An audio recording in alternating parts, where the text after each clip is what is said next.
Halo Sobat Okebis, bersama saya yang akan menemani hari-hari Sobat semua, dengan melanjutkan cerita dari novel Ternyata Suamiku Penguasa Asia, pasti bisa membuat hari kalian semakin lebih menyenangkan nih.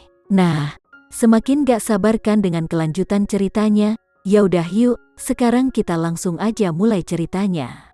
Tiara mengangkat telepon dan memutar nomor internal di meja Putri. Putri, datang ke kantorku. Menerima panggilan Tiara, Putri menjadi sedikit gugup. Namun, dia masih berpura-pura tidak terjadi apa-apa dan memasuki kantor Tiara.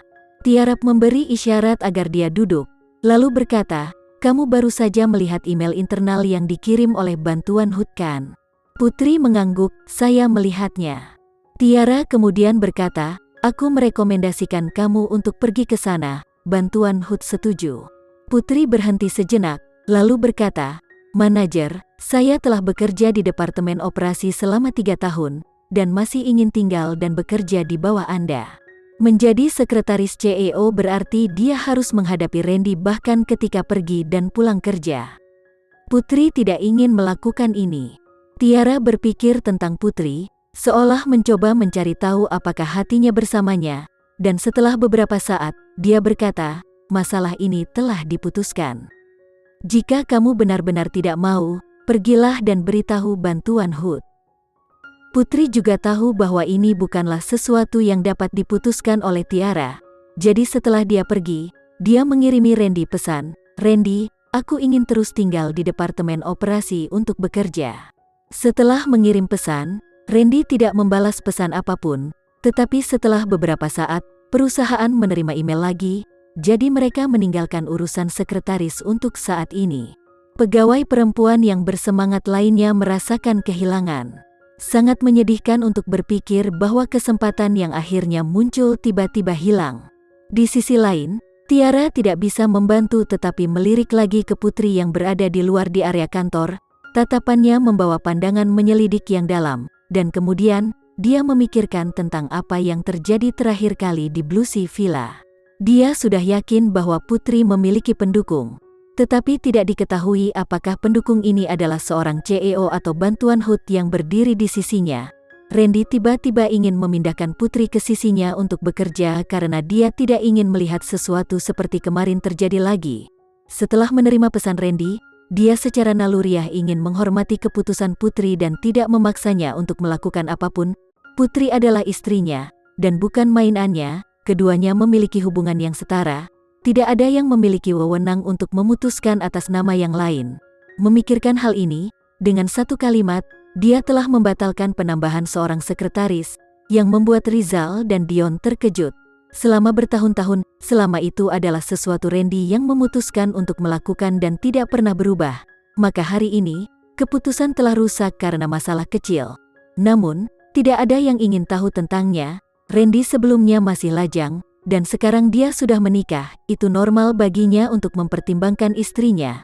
Setelah Andreans mengumumkan bahwa Andrean dan anak perusahaannya tidak akan lagi berinteraksi dengan teknologi inovasi segera mengambil langkah-langkah hubungan masyarakat, tetapi hasilnya tidak terlalu bagus. Pada saat itu, teknologi inovasi Randy tampak sedang berdiri di puncak gunung es. Melihat berita ini, Andrean sedikit mengangkat alisnya, dan menunjukkan senyuman yang memiliki sedikit makna yang tidak diketahui. Sebuah teknologi inovasi kecil ingin bertarung dengannya.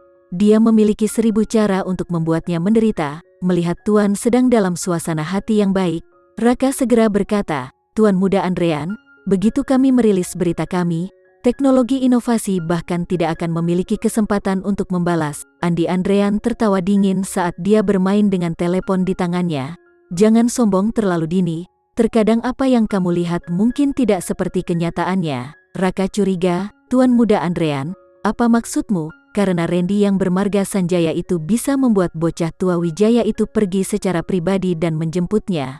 Hanya berdasarkan poin ini saja, kita tidak boleh meremehkannya. Andrean memandang Raka dengan dingin. "Gunakan otakmu lebih banyak ketika kamu melakukan sesuatu di masa depan. Kamu telah bersamaku selama bertahun-tahun, namun kamu masih di level ini." Saat ini, dia melihat bahwa Randy tidak memiliki kemampuan untuk melakukan serangan balik. tetapi dia tidak punya pilihan selain waspada terhadap beberapa trik di belakang punggungnya. Raka segera menganggukkan kepalanya. Tuan Muda Andrean benar, di masa depan, saya akan menggunakan otak saya untuk berpikir. Andrean melanjutkan, suruh seseorang untuk mengawasi setiap gerakan orang bermarga Sanjaya itu. Jika ada sesuatu yang tidak normal, segera beritahu aku. Raka berkata, saya selalu diawasi oleh orang lain. Tetapi dia tidak akan bisa memainkan trik apapun. Andrean mengambil dokumen di tangannya dan menamparnya di kepala Raka.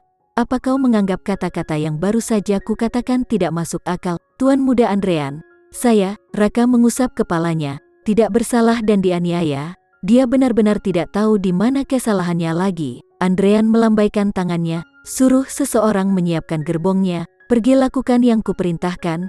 Jangan ikuti aku terus dan hancurkan semua yang telah terjadi. Tentu saja, Raka tahu apa yang dimaksud Andrean dengan masalah penting itu. Dia segera tersenyum. Tuan Muda Andrean, apakah Anda ingin saya memesan kamar dulu? Andrean memandang Raka dengan dingin, dan berkata dengan dingin, pergilah. Jika Putri bisa berbaikan dengannya semudah ini, maka Putri bukanlah putri yang dia rindukan bahkan setelah pergi selama 3 tahun. Bani. Andi Andrean diam-diam memanggil Putri dengan nama panggilannya di dalam hatinya. Dia ingat bahwa di masa lalu, Putri menyukainya ketika dia paling sering memanggilnya seperti itu, tetapi dia juga akan memanggil Putri dengan nakal, dan dengan sombong akan mengatakan bahwa kata Bani hanya miliknya, dan tidak ada orang lain.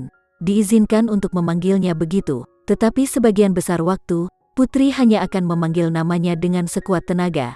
Ketika dia mengatakan, Andi Andrean, dia hanya bisa mewakili seluruh tubuhnya. Pada saat itu, Putri sepanas api, tetapi dia juga memiliki sisi lembut dan imut padanya. Dia akan bertindak genit terhadapnya dan mengganggunya untuk mengatakan bahwa dia mencintainya. Sekian dulu ya sobat cerita hari ini. Tetap nantikan cerita berikutnya dari novel ini. Eits, jangan lupa untuk like, share, komen, dan subscribe channel ini agar kita lebih bersemangat lagi untuk menceritakan novel-novel menarik lainnya. Dah ada.